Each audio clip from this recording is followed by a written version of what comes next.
What a Strange Little Colt. Written by Linwood. Chapter 8. Flashes. Part 2. Once she had gotten the word from the panting courier, Sandy Hills excused herself from her current session as quickly as she possibly could, apologizing profusely and promising another meeting the next day. Then she threw on her saddlebags, dashed out of the ministry office, and launched herself into the air, flapping as hard as she could manage.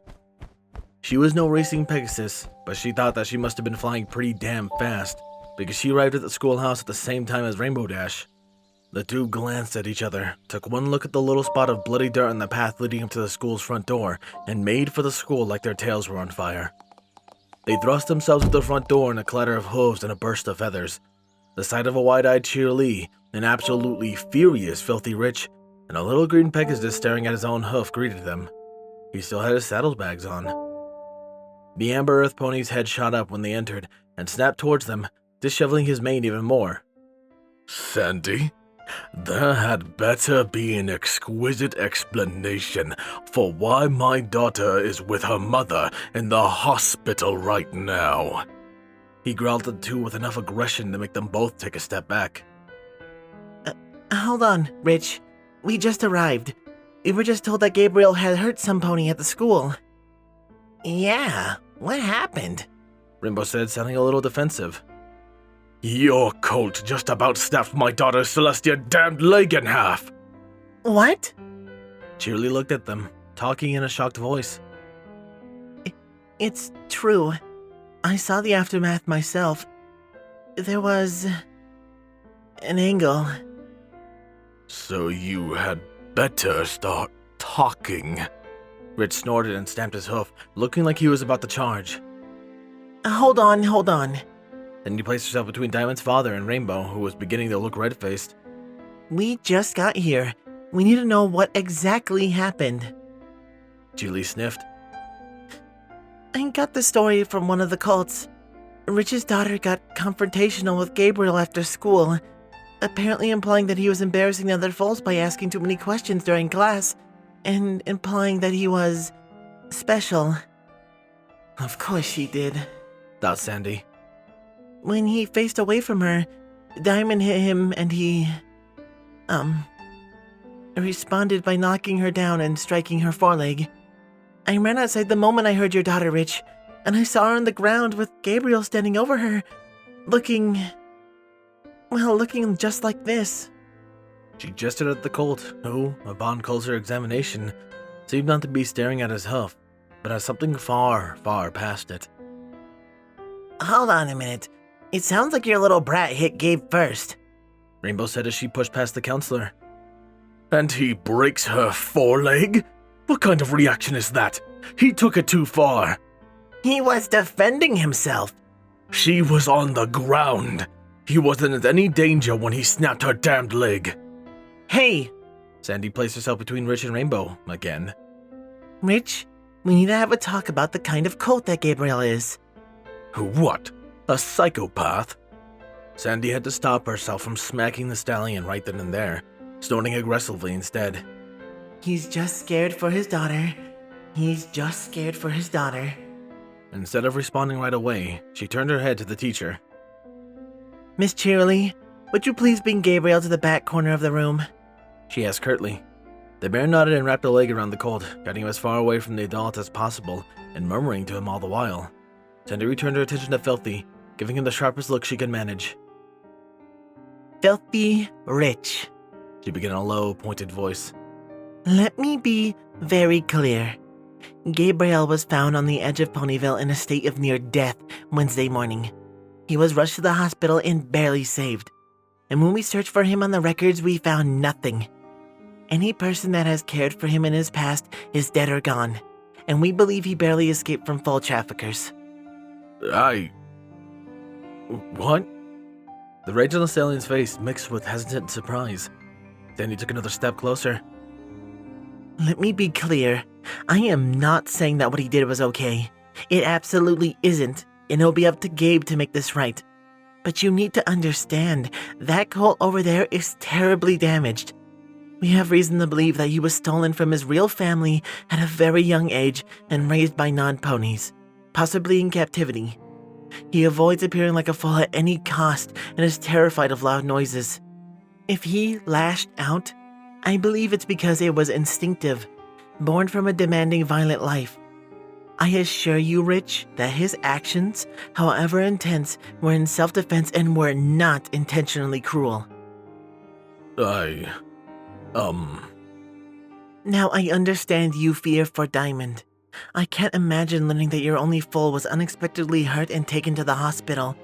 But I need for you to understand that this Colt is heavily traumatized, and if he was provoked, then he effectively had no control over his actions. Rich was silent for several moments. He stared into Sandy's eyes, and she didn't back down. I see, He growled. It seems we have an extremely unfortunate accident on our hooves. Agreed. Sandy nodded. And if any pony is to blame, it's me. I was the one who approved him for schooling so quickly. I did not know that he had violent tendencies to this extent, though. It's likely a signifier of history of conflict. So, Mr. Rich, I apologize. If I had known, I would have made sure that Shirley would have been better equipped to stop it from happening in the first place. The Amber Stallion nodded. Thank you.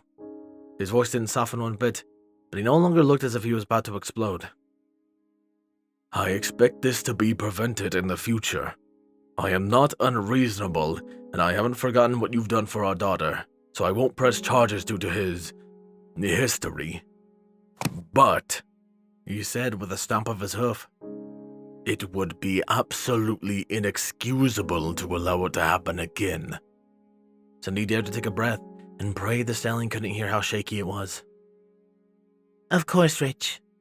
Thanks for being understanding. You are welcome. Now, if you don't need me for anything else, good day. He dragged his hoof over his mane in a futile attempt to smooth it out and trotted out of the schoolhouse door. The moment it closed, all the air rushed out of Sandy Hill's body. Remo blinked and rubbed her head. Holy Celestia, she muttered. That was intense. Then he took another deep breath. There were more important things to deal with than reeling right now. Come on, she said, making for the corner where Shirley and Gabe were sitting. Gabriel? Then he said as calmly as she could manage. Her hooves were still shaking after the confrontation. Gabriel, can you tell me what happened? He continued staring at his hoof. Rainbow walked next to him and sat down, putting a wing over his shoulders. Kid, can you talk to us? We're worried about you. He opened his mouth and moved it, but no words came out. What was that? Asked Sandy as gently as she could. I really hurt her. It was a statement. His voice was hollow, empty, completely emotionless. Then he blinked and swallowed. Yes, I'm afraid you did. I broke her leg. I made her bleed. Yes. I broke a little kid's leg and made her cry. Not supposed to happen. No pony had to respond to that. The adults looked at one another while Colt before them continued to mumble. What the fuck is wrong with me? Each word crept out like it was forced, heavy with regret. Gabriel, managed Sandy. What happened when Diamond hit you? He blinked and gaped for a moment. I didn't. It was like He took a shuddering breath, but his eyes stayed dry. It was like... Sandy saw Rainbow's hug grow tighter. Do you remember hurting Diamond? He nodded, staring for a while before he spoke. I was satisfied. Because I knew she wouldn't try it again. Then He gulped. Then I realized what I did. Oh, Celestia. The summer sun shone brightly through the windows. Gabriel, Sandy ventured, wondering if her next question would be wise to ask. have you had to hurt others before? A long silence passed. Worse. He said, very simply. Shirley gasped, and Sandy Hills took a slow, shuddering breath.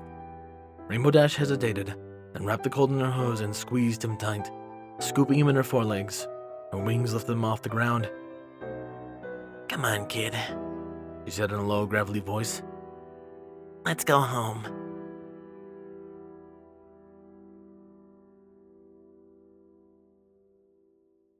The next day, Gabe didn't go to school.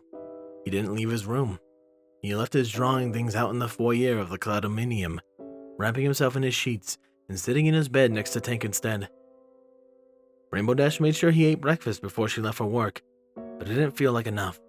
She wanted to be there for him, just so he could have some pony to talk to, so that he wouldn't have to be alone. But the imminent storm demanded attention, and the weather team was already stretched thin for ponies. The best Rainbow could do was a short morning shift and a promise to make up the hours.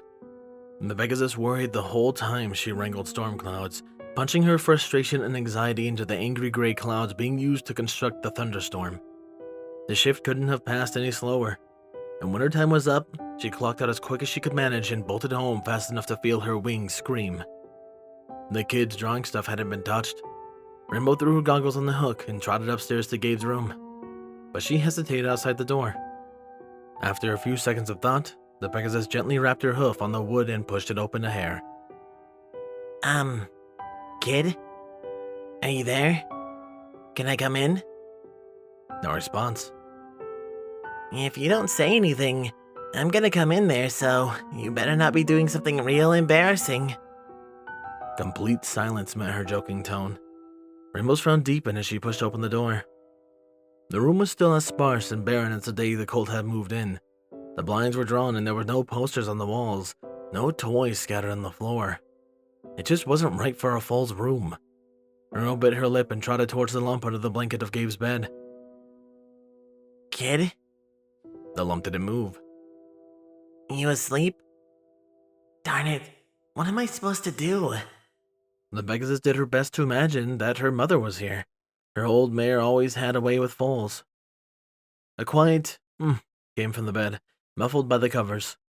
Rainbow took a deep breath and hopped onto the bed next to him, settling down with her legs beneath her.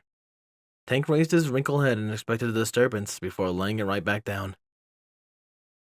Hey, kiddo. You can talk to me. Stop doing that. She blinked. What do you mean, bud? I mean, that. The voice coming from the blanketed lump sounded disappointed, sad, but mostly tired. Maybe you shouldn't call me a kid, because I'm not. Well, it sure didn't sound like that was the case. Rainbow's eyes furrowed. What do you mean, Gabe? The lump under the covers didn't respond, and for a few moments Rainbow thought that she had said something wrong or overstepped some unseen boundary. But then the comforter shifted, and a little green head poked halfway out the sheets. His mane was even messier than usual, and deep bags hung under his eyes. He looked up at her for a long, uncomfortable moment, and sighed and dropped his chin to the mattress. I mean, it's been fun and all, pretending to be 12, but... He hesitated, shifting around underneath the covers. That thing with the little filly? I can't ignore the fact that I'm still capable of doing things like that. He groaned. I don't know. I guess I thought that maybe because I didn't have to anymore. I don't know. I thought I'd get better. I thought I'd be fucking normal again.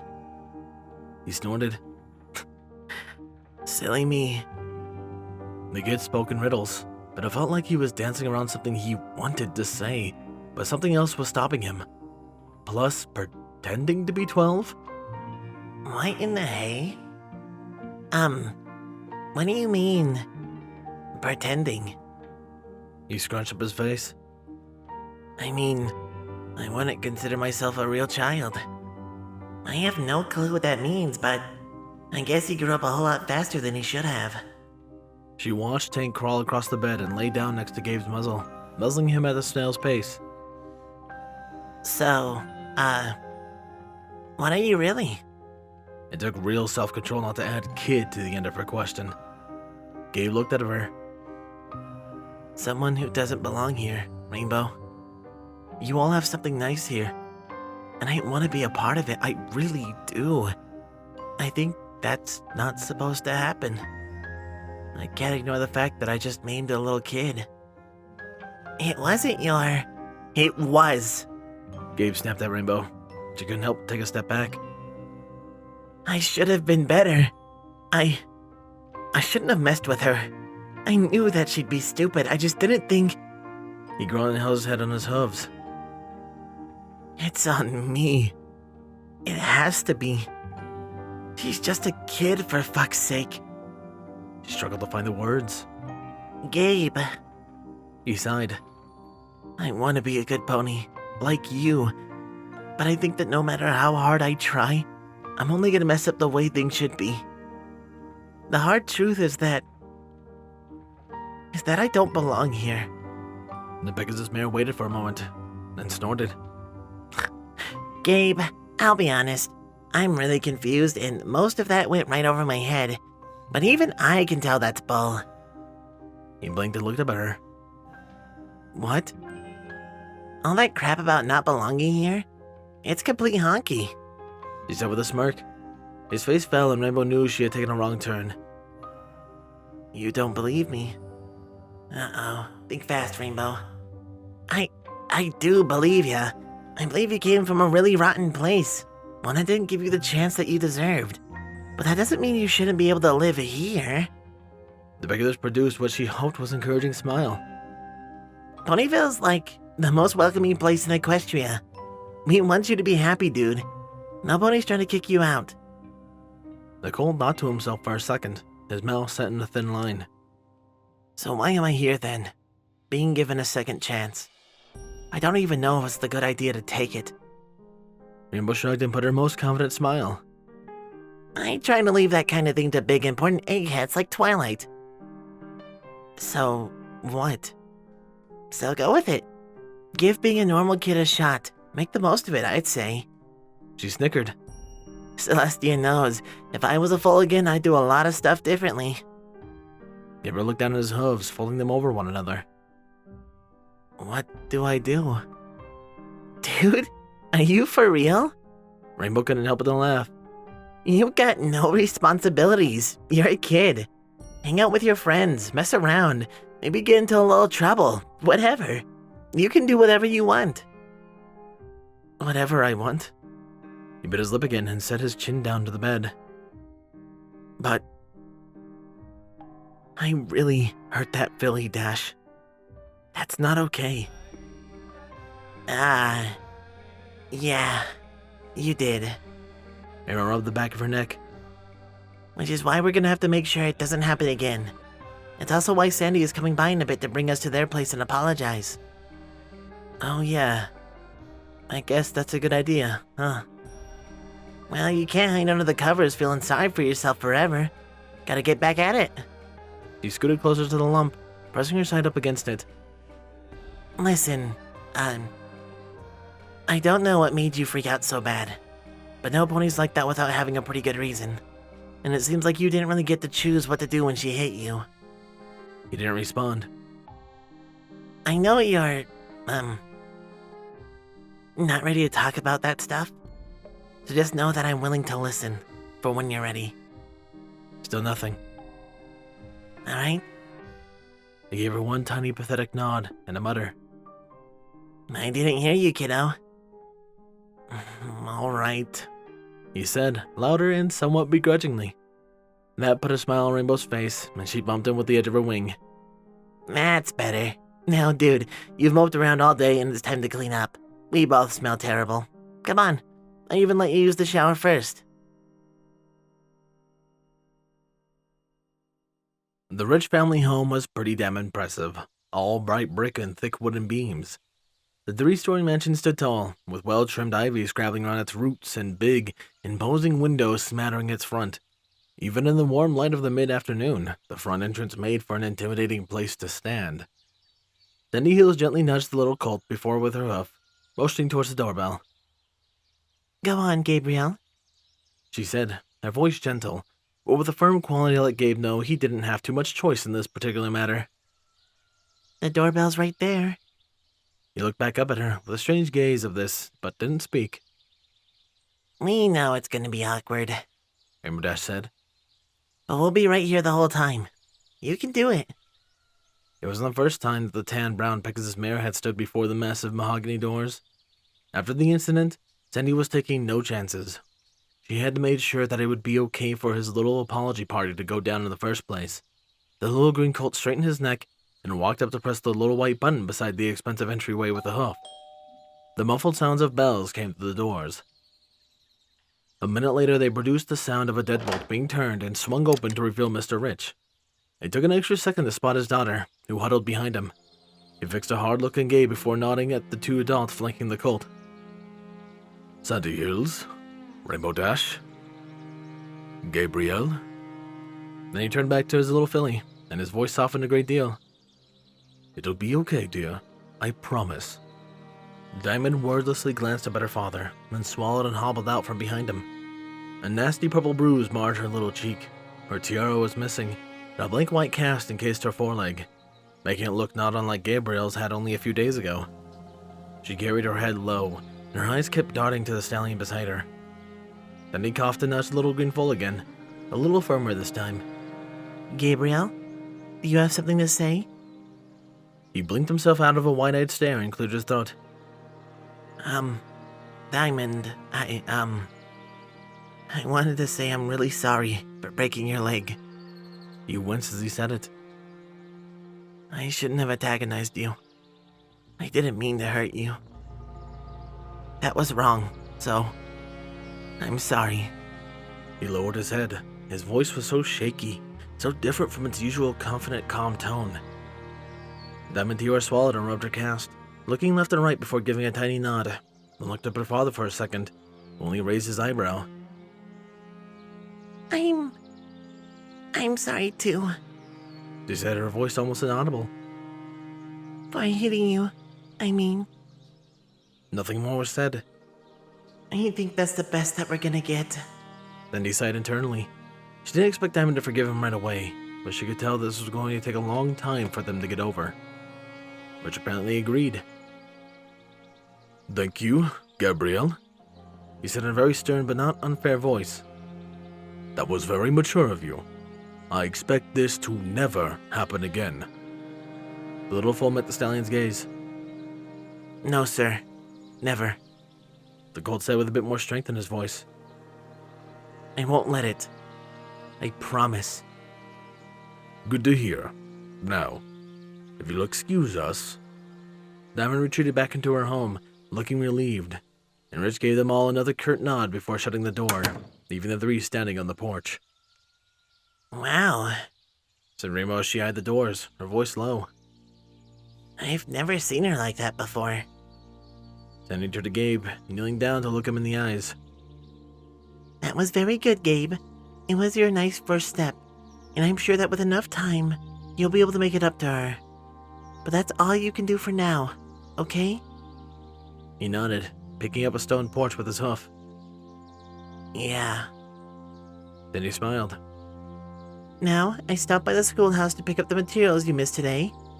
She bent to retrieve a few sheets of paper from her saddlebags and gave them to Gabe, who lay down and began looking through them with a hoof. You'll have to catch up on your reading and finish those worksheets, so you'll be ready for tomorrow. Rainbow coughed. Sounds like we better get home, kid. Yeah. He scooped the papers up and climbed onto Rainbow's back, who gave him a grin. So, when are you gonna start your flying lessons? Then he laughed a little at the surprise on his face. She couldn't help herself. It was like the idea of flying sounded alien to the little Pegasus. It was absurd as it was sorrowful. Alright, you two. See you all Friday. Later, Sandy. Rainbow said. Thanks for setting this up. Yeah, said Gabe, his voice barely above a whisper. right thing to do. I was happy to. She returned to Gabe's little wave, and the two were off. Then he watched them ascend before adjusting her saddlebags and trotting off. After all, she didn't have to fly anywhere, and it was a nice day. No need to rush. The counselor started off down the road feeling energized and confident. This incident had been bad, yes, and the development in Gabriel's past was a dark one, but she truly believed that together, they could tackle it. With closer supervision and a generous helping of therapy sessions, the Colt was truly capable of coming out of that shell of his and fitting in. He had a long, happy life ahead of him in Ponyville. She just knew it. After all, the worst was behind them now. 2 days later, under a certain princess's calm, clear night sky, Celestia's protege fell into a writing desk chair with an unkempt mane and large dark bags under her eyes. She levitated out an ink pot and quill from a drawer with Eon and smoothed out the parchment that had been lying on the wooden surface, waiting for its time to come. Tired eyes watched the pen wet its nib and float over the paper, hesitant and spring into action. Dear Princess Celestia, It scrawled in neat, careful lettering. I finished with the materials you sent me, and I believe I have a thorough understanding of the history, use, and troubles of soul magic. What a drama-filled chapter this was, and one that I thoroughly enjoyed making. I absolutely love these darker sections, especially with how much emotion it feels like there's in it, and I hope I conveyed that well enough, because I assure you I felt that way while reading it. I absolutely love Linwood's writing. It's amazing. And also, maybe it's not super thematic with the theme of this chapter, but I hope you guys like this new thumbnail art by Altruist Artist. I'll be leaving their name in the description down below. You can find them on Filmfic, and it looks fantastic. What else is fantastic are my wonderful Patreons. Thank you my tier 1s Chase Lemaster, Jason, Squall Windfeather, 8th Day of Night, Starlight Blaze, Hyperling, Nightingame, Rainflicker, Redeemer of Dark, and Dreamless Portal. My tier 2s Captain Blueshadow, The Animated Ghost, HKH4 aka Texture, Sword Brother and Mordred, Danish Dash, Nocturne, DJMX 2000, Papa Linen, and Can Panzer. And of course a large thank you to my Titan tiers, Dark Guardian, Maverick, and Silent Titan. I appreciate you guys' support so much and it means a ton to me. That aside, however, this has been Firehearth. Have a wonderful day.